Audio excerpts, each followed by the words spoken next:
Aiwa silks, Kasaragod, Kanhangad, Mangalore. Ayodhya തർക്കഭൂമിയുമായി ബന്ധപ്പെട്ട വിഷയത്തിൽ സുപ്രീം കോടതി വിധി വന്നതിനു പിന്നാലെ വിധിയെ എതിർത്തുകൊണ്ട് ചിലർ രംഗത്തെത്തിയിരുന്നു.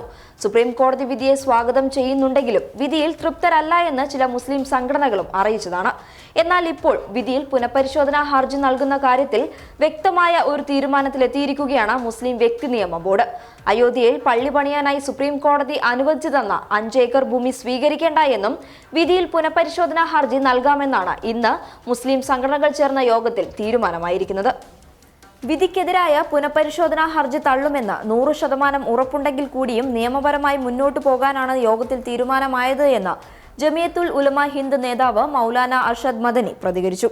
സമുദായത്തിന്റെ താൽപര്യം സംരക്ഷിക്കേണ്ടത് അനിവാര്യമാണെന്ന വികാരമാണ് യോഗത്തിൽ ഉയർന്നതെന്നും അദ്ദേഹം പറഞ്ഞു. വിധിയിൽ പുനഃപരിശോധനാ ഹർജി നൽകാനെന്ന നിലപാടാണ് നേരത്തെ കേസിലെ കക്ഷികളായ സുന്നി വഖഫ് ബോർഡും മുഹമ്മദ് ഹാഷിം അൻസാരിയും വ്യക്തമാക്കിയത്. ഇന്നത്തെ യോഗത്തിൽ നിന്നും ഇരു കക്ഷികളും വിട്ട് നിന്നിരുന്നു. കേസിൽ മുസ്ലിം വ്യക്തി നിയമ ബോർഡ് നേരിട്ട് കക്ഷിയുമല്ല.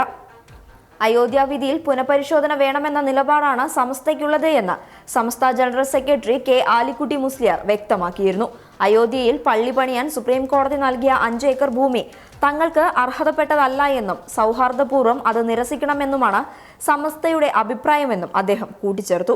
ബാബരി മസ്ജിദ് പൊളിച്ചവർക്കെതിരെയുള്ള ക്രിമിനൽ കേസിൽ എത്രയും പെട്ടെന്ന് നടപടി ഉണ്ടാകണമെന്നും അദ്ദേഹം പറഞ്ഞിരുന്നു.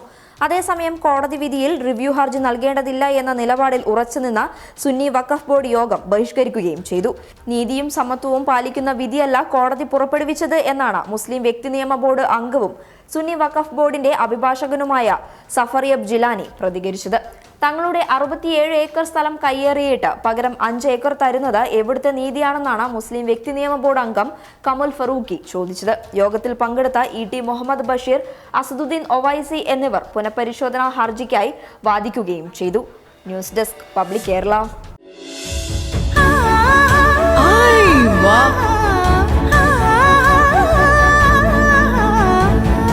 Aiwa silks, Kasaragod, Kanhangad, Mangalore.